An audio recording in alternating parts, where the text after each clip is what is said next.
17 में हमने वोट दिया, 14 में हमने वोट दिया, 19 में वोट दिया, हमने दिया समाजवादी को। कब तक उनको हम वोट देंगे? क्या हमने ठेका लेकर रखा है क्या? उनके घर के ही लोग जब भाजपा को सपोर्ट कर रहे हैं तो हम लोग के लिए लड़ कौन रहा, पहले तो ये बताएं। चलिए हम 22% वालों को सोच रहे हैं ये चूतिया है, या ऐसे वोट दे देंगे मोदी की डर से। हम किसी से डरने वाले नहीं, हम अल्लाह से डरते हैं। वो भीड़ रुपयों वाली थी, यहाँ कोई एक आधी रुपये से नहीं आया। ये मोहब्बत की भीड़ है, वो रुपयों वाली भीड़ है, ये 100-200 वाली नहीं है। ये मैं रिक्शा चलाऊं या तो इंस्पेक्टर बने हमारी कार पे घंटा मारे और चालान करे, वो इंस्पेक्टर बनेंगे। उनसे बोलो मतीन, लिखते यतीम, उनको बोलो लिखे इदरीस, लिखते इबलीस, उनको बोलो लिखो वारिस, लिखते लावारिस।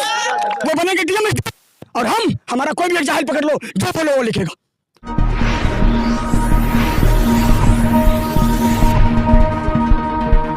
आदाब दोस्तों, मैं हूं कलीम अख्तर और आप देख रहे हैं डेमोक्रेटिक अड्डा पर चुनावी चौपाल। हम उत्तर प्रदेश के अलग अलग शहरों से, अलग अलग विधानसभा सीटों से आप तक उत्तर प्रदेश का माहौल पहुंचाने की कोशिश कर रहे हैं। हम लखनऊ जा रहे थे तो यहाँ संडीला में असदुद्दीन ओवैसी की सभा थी। यहाँ कुछ लोग मौजूद हैं, इनसे जानेंगे कि आखिर असदुद्दीन ओवैसी का इस बार उत्तर प्रदेश चुनाव में कितना प्रभाव है। जो मुस्लिम समाजवादी से जुड़े हुए हैं ये कह रहे हैं कि इस बार अगर ओवैसी साहब को वोट दिया तो मामला खराब हो जाएगा, बीजेपी जीत जाएगी। कभी नहीं यार। 17 में सारे मुसलमानों ने वोट दिया था समाजवादी को, यादव ने तो बीजेपी को वोट दिया। 47 विधायक हैं यादव, 47 विधायक हैं यादव, 47 विधायक हैं यादव, और क्या। और हम 22% हैं, हमारे 23 विधायक हैं, वो बीजेपी में 47 विधायक हैं। 17 में हमने वोट दिया, 14 में हमने वोट दिया, 19 में वोट दिया, हमने दिया समाजवादी को। कब तक उनको हम वोट देंगे? क्या हमने ठेका लेकर रखा है क्या? 2% जैन चौधरी से समझौता कर लिया, 4% राजभर से समझौता कर लिया, और 22% वालों को सोच रहे हैं ये चूतिया है, या ऐसे वोट दे देंगे मोदी की डर से। हम किसी से डरने वाले नहीं, हम अल्लाह से डरते हैं। हम किसी से डरने वाले नहीं, नहीं भड़कते, हम वोट देंगे एमआईएम को। नहीं वो भी तो ये कहते हैं कि असदुद्दीन ओवैसी मुस्लिमों को भड़का जाते हैं। ऐसा कुछ नहीं है, वो भड़काते हैं। उन्होंने तो भी 2012 में ऐलान किया था, 32 बातों की घोषणा की थी, जिसमें 5 बातें मुसलमानों के लिए बोली थी। एक ये बोली थी कि 18% रिजर्वेशन देंगे, क्या दिया था भाई? नहीं दिया भाई, नहीं दिया। दूसरा बोले थे नौकरी में हिस्सेदारी देंगे, कैंप लगा के दी का नहीं दी। उन्होंने बोला था कि मुसलमानों को जान और माल की हिफाजत होगी, हुई थी? नहीं हुई। उन्होंने बोला था कि उर्दू जबान दूसरे नंबर की होगी, हुई थी? नहीं हुई। उन्होंने बोला था कि कब्रिस्तान की बाउंड्री करूंगा, कब्रिस्तान की बाउंड्री तो कराई थी, मरो और जाओ। कब्रिस्तान की बाउंड्री हुई तो रिक्शे भी बांटे उन्होंने। तो क्या मैं रिक्शा चलाऊं या तो इंस्पेक्टर बने हमारी कार पे घंटा मारे और चालान करे? नहीं तो आप रिक्शे बांटे, उन्होंने कहा कि रोजगार है, आप रिक्शा चलाई, पैसे कमाइए। वो इंस्पेक्टर बनेंगे। उनसे बोलो मतीन, लिखते यतीम, उनको बोलो लिखे इदरीस, लिखते इबलीस, उनको बोलो लिखो वारिस, लिखते लावारिस। वो बनेंगे डीएम, और हम, हमारा कोई भी एक जाहिल पकड़ लो, जो बोलो वो लिखेगा। और हम रिक्शा चलाने वाले नहीं है, हम मूंगफली बेचने वाले नहीं है, हम बराबरी की हिस्सेदारी लेंगे। पंचर बनाने वाले हो? नहीं, अब नहीं, अब हिस्सेदारी की बात होगी और भागीदारी की बात होगी। तो हिस्सेदारी दे तो रहे, इतने सारे नेताओं को टिकट दिया अखिलेश यादव ने। वो कोई हिस्सेदारी नहीं है। 60 उसमें भी तो थे, 12 में जब मुझे फसाद हुआ था, 60 के मुंह में तो ताला लग गया था। नहीं, अखिलेश यादव अभी पीलीभीत में आए थे, कह रहे थे 350 सीटों से ऊपर जीत रहे हैं। अरे एग्जिट पोल वाले, ओपिनियन पोल वाले सन 2017 में भी तो बोले थे कि 180 सीट ला रहे हैं, 47 में सिमट कर रह गए बेटा, और अब के 40 भी नहीं होंगे, 40 भी नहीं होने का। अब की सब यादव उनके साथ हैं, शिवपाल यादव, मुलायम सिंह यादव। अपना यादव कहाँ है? यादव किसके साथ है? अपना यादव कहाँ है? अपना यादव कहाँ है? पन्ना यादव किसके साथ है? और मुलायम सिंह यादव पन्ना यादव को किस बात का आशीर्वाद दे रहे हैं, पहले आप ये भी तो बताएं। मुलायम सिंह यादव, अपर्णा यादव ने खुद ट्वीट किया था कि हम मुलायम सिंह से आशीर्वाद ले रही है, किस बात? उनके घर का ही है तो हम बाहर वालों। मुलायम सिंह ने तो जो है अखिलेश यादव को और शिवपाल सिंह यादव के साथ रथ यात्रा करी है साहब, अभी देखा नहीं आपने? अरे तो बात ये है कि अगर समाजवादी हमारे हक की बात कर रही है और अगर भाजपा का विरोध कर रही है तो मुलायम सिंह यादव ने नरेंद्र मोदी जी को क्या कहा? मैं आपको वो दोबारा मैं प्रधानमंत्री को वो घोषित वो देखना चाहता हूँ, ठीक है। अपर्णा यादव क्या कर रही हैं? उनके साथ जा रही। तो हक की बात का, उनके घर के ही लोग जब भाजपा को सपोर्ट कर रहे हैं तो हम लोग के लिए लड़ कौन रहा, पहले तो ये बताएं। चलिए मान लिया अब हिजाब को लेकर मसला हो रहा है, अखिलेश यादव ने क्या कहा आप बताएं हमको कि ये मुद्दा बनाया जा रहा है, पर आपका हक क्या था? 2 बातें कहने को दो बातें तो कह सकते थे हिजाब को लेकर। क्या कहा? वीडियो में कॉलिंग वॉइस सुनाई पड़ रही है, पर उनको कान में नहीं सुनाई पड़ रहा है कि रिपोर्टर पूछ के आ रहा है, बोल रहे मुझे सुनाई नहीं पड़ रहा। भाई ये कौन सी बात हुई? कहाँ से नहीं सुनाई पड़ रहा है?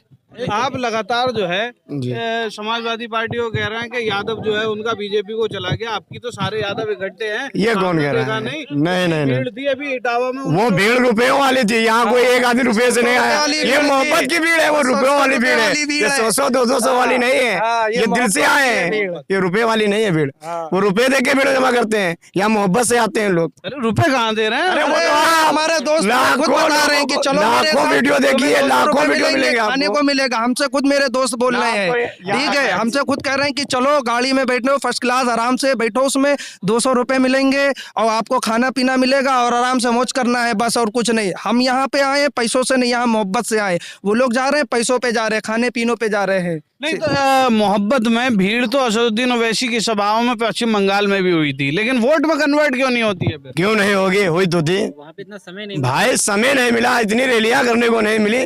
और जब आदमी को वक्त मिलेगा, आदमी सुनेगा समझेगा तभी वोट देगा। इंशाल्लाह आप उत्तर प्रदेश में देख लीजिए, इंशाल्लाह उत्तर प्रदेश में हम लोगों का होगा, हम लोगों को मिलेगा, मिलके रहेगा। अरे आप कैसी बातें कर रहे हो? आपका संगठन ऐसा है कि बीच चुनाव में तो आपको गठबंधन करना पड़ रहा है, आपसे पहले से गठबंधन भाई हम वो लोग हैं जो हमसे मिलने आएगा उसको हम गले लगाएंगे। सपा वालों की तरह नहीं लात मारे भगा दिए, कहते बीजेपी को हराएंगे। हम लोग क्या बीजेपी को जिताने के लिए आए? हम लोग भी बीजेपी को हराने के लिए आए भाई, हमने बीजेपी को हराने के लिए हम लोग आए, और वैसे सब बीजेपी को हराने के लिए आए। ये और जितनी पार्टियों से गठबंधन हुआ वो भी बीजेपी को हरा रही है। तो भाई हम लोग कहाँ से हुए? हम लोग तो जोड़ते हैं। आप आए हम आपको जोड़ेंगे, ये आए हम उनको जोड़ेंगे। हमारा काम है जोड़ना, किसी को गले लगाना, किसी को भगाना नहीं है भाई। जो आएगा अभी आए, आखिरी चरण तक कोई भी आएगा गठबंधन के, मुझसे भी गठबंधन करेंगे भाई। क्यों भाई? हमारा काम है सबसे मोहब्बत बांटना, अब क्यों किसी से लड़े भाई? अगर आप जो है जोड़ने की बात करते हैं तो इतनी सारे मुस्लिम लोग हैं, तमाम पार्टियां मुस्लिमों की, बरेली की एक पार्टी है और एक लखनऊ में भी एक साहब बैठते हैं, वो भी मुस्लिमों की बात करते हैं, तो आपने उन लोगों को क्यों नहीं जोड़ा? भाई वो आए तो हम तो जोड़ने तो कहते हैं, हमारा खुला दरबार है, आके आए भाई, हमारा खुला दरबार है, जो आएगा उसको जोड़ेंगे। बात ये भाई इतने सालों से उत्तर प्रदेश में सत्ता में है, ठीक है, इतने सालों से है। अब जब असदुद्दीन ओवैसी साहब उत्तर प्रदेश में आ रहे तभी उनको क्यों याद आ रही मुसलमानों की? उससे पहले वो मुसलमानों के लिए क्या कर रहे थे? अभी जैसे भाई साहब हमारे बता के गए, कर्नाटक में हमने स्कूल तैनात करे जिसमें 60,000 से ज्यादा बच्चे पढ़ रहे हैं। अब आप यहाँ के मुसलमानों की बात करें जो सत्ता में बैठे हुए मजबूत हैं, मतलब जो हम लोगों से ज्यादा मजबूत है, उन लोगों ने हम लोगों के लिए क्या करा? कोई एक बात बता दीजिए। उन्होंने तो कुछ नहीं करा, ठीक है। अब बात अगर कर ली जाए हमारे समाजवादी पार्टी की, तो उसमें मुसलमान जितने भी हैं, ठीक है, जब आजम खां के ऊपर इतना सब कुछ हुआ तो आप बताएं। जिंदाबाद। अच्छा आप आए हैं, इधर आइए, थोड़ा सा ये बताइए कि अभी अहमदाबाद ब्लास्ट केस में फैसला आया है, जी आया। 38 मुस्लिमों को फांसी की सजा सुनाई गई, क्या कहेंगे? ये चुनावी मुद्दा है और ये जो है एक समाज को अपनी तरफ खींचने के लिए ऐसा फैसला दिया गया है। ये बहुत बड़ा स्टैंड इसलिए लिया गया है, इसकी हवा पूरे उत्तर प्रदेश में फैले और 5 राज्य में जो चुनाव हो रहा है सब जगह फैले, और ताकि एक तबके का वोट एक तरफ चला जाए। तो ये फैसला गलत है और ये फांसी का नहीं आना चाहिए था। तो ये तो कोर्ट ने फैसला दिया है। कोर्ट ने फैसला दिया है। जी बताएं, आप कुछ बता रहे हैं। जी बताएं। ये फैसला अभी सेशन कोर्ट से आया है और इसके बाद अभी हाई कोर्ट भी है, सुप्रीम कोर्ट भी है, तो इसको फाइनल नहीं माना जा सकता है। हाई कोर्ट में अपील करी जाएगी इसके खिलाफ, सुप्रीम कोर्ट में करी जाएगी, फिर अदालत जो फैसला देगी उसको माना जाएगा। उसको माना जाएगा? जी बिल्कुल, वैसे ही माना जाएगा जैसे बाबरी के फैसले को मान लिया गया। वो असद साहब ने हमारे कहा था ना, supreme court can be supreme but not infallible, मतलब कि उच्चतम न्यायालय उच्च तो हो सकता है लेकिन ऐसा नहीं कि उससे गलती नहीं हो सकती है। उससे गलती हाँ, नहीं। तो क्या पता इसमें भी गलती हो, तो वो नहीं कहा जा सकता क्योंकि मैं पेट में नहीं बैठा हूँ। मोहम्मद नूर आलम। नूर आलम जी ये बताइए, अभी असदुद्दीन ओवैसी की सभा हुई है, उन्होंने काफी जोशीला भाषण दिया है, क्या लगता है ऐसे में उत्तर प्रदेश चुनाव में AIMM का कुछ वर्चस्व? इंशाल्लाह जो जनता यहाँ की उत्तर प्रदेश की है वो MIM को चुनेगी, क्योंकि MIM हक की बात करती है और सभी धर्मों को, और जो पिछड़े वर्ग के लोग हैं उनके हक की बात करती है, जो मजलूम है उनको सहायता करती है, और जो हक की आवाज़ नहीं उठाते हैं उन नेताओं से कहते रहते हैं कि हमारे नेता हैं, वो हमेशा हक की आवाज़ उठाते हैं, संसद में आवाज़ उठाते हैं, सबसे ज़्यादा सवाल संसद में पूछते हैं, किसी भी मैटर पर हो। विपक्षी कहते हैं कि असदुद्दीन ओवैसी जो है हिंदू मुस्लिम करते नहीं ऐसा कौन कहता है? देख लीजिए हमारी उत्तर प्रदेश में कितने मेरे हिंदू भाई हैं, पंडित गामा साहब हैं, और अभी ये मिश्रा जी बनारस वाले हैं, ये सब हमारे भाई हैं। हम लोग, मेरे मतलब मिस्टर ओवैसी साहब हैं, वो सबको लेके ही चलने की बात करते हैं, और ये विपक्ष वाले तो अफवाह फैलाते हैं, उनका काम ही है अफवाह फैलाना। नहीं, विपक्ष वाले तो कहते हैं असदुद्दीन ओवैसी जब से आए हैं हिंदू मुस्लिम में लगे हुए हैं, बीजेपी से पैसा लेकर आए। ऐसा कौन कहता है? वही विपक्ष वाले ही कहेंगे, क्योंकि जो वो करते हैं। एक आदमी हमको बता दीजिए जो कहता हो कि ओवैसी साहब ने गलत भाषण दिया या किसी हिंदू मुसलमान किया हो, कभी नहीं। वो ना किए हैं ना करेंगे, वो हमेशा संविधान की बात करते हैं, संविधान के दायरे में रह के बात करते हैं। आज भी ओवैसी साहब कह रहे थे कि प्रधानमंत्री जो है एक हिजाबी लड़की बनेगी, हिजाबी बेटी हमारी प्रधानमंत्री बनेगी। समाजवादी वाले कहते हैं कि हिजाब का मुद्दा उठाए इसलिए क्या, ताकि ध्रुवीकरण हो और नहीं बीजेपी नहीं जीत। नहीं नहीं, ये गलत बात है। देखो, समाज में सभी धर्म है, सभी धर्मों का अपना अपना नियम है। देखो, जो सरदार भाई लोग हैं, मतलब हमारे पंजाबी भाई लोग, सिख भाई लोग हैं, वो लोग देखो पगड़ी बांधते हैं। हमारे यहाँ औरतों में हिजाब है, और जो हिंदू में है, बहनें भी में हमारी हैं, वो भी तो पर्दे में रहती हैं, दौड़ती उड़ती हैं, घूंघट ओढ़ती हैं। और अदर भी जो हमारे यहाँ देश में है, वो सबको साथ में लेके बढ़। ये कौन सा हुआ हिजाब? हिजाब भाई मुस्लिम को एक संविधान में तो प्रोटोकॉल है उनके पास, वो अपने ओढ़ सकती हैं। भाई हम जैसे हमारा गमछा है, सर्दों में काम आता है, और औरतों को पर्दे में रहना भी जरूरी है, तो अपने पर्दे करते हैं। इसमें हिंदू मुसलमान की कोई जरूरत ही नहीं है। जो करते हैं वो गलत अफवाह फैलाते हैं, वही हिंदू मुसलमान करते हैं जो ये अफवाह फैलाते हैं। जब वो हिंदू मुसलमान करते हैं, बेशक जब से राजनीति गर्म हुई है, बीजेपी का मुद्दा हिंदू मुसलमान है। क्या कहते हैं?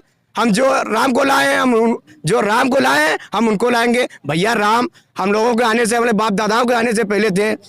और जो दूसरी बात बता हिंदू मुसलमान की, हमारे बाप दादाओं ने मिलकर हिंदू भाइयों से, हमारे सारे दोस्त हिंदू हैं, सारे दोस्त हिंदू हैं। मैं तो पढ़ता हूँ, तो सारे दोस्त हिंदू मुसलमान की बात आती कहाँ से? ये भैया बता रहे हैं, सब बीजेपी की जाले संगठन वाले हैं, जो आरएसएस वाले, ये हिंदू मुसलमान करते हैं। यहाँ आप इतने में हिंदू मुसलमान सब भाई हैं, कोई कहते हैं कि हम आपस में लड़ते हैं। यहाँ की जनता बेवकूफ नहीं है, सिर्फ ये संगठन वाले ही लोग लड़ाते हैं। ये संडीला की जनता है और लगातार कह रही है कि ओवैसी साहब जो है वो बीजेपी को हराने के लिए आए, कोई बीजेपी की बी टीम नहीं है, और लगातार हम लोगों को जोड़ेंगे। हमारे आखिरी चरण तक भी अगर कोई आएगा तो हम लोगों को जोड़ेंगे। शुक्रिया।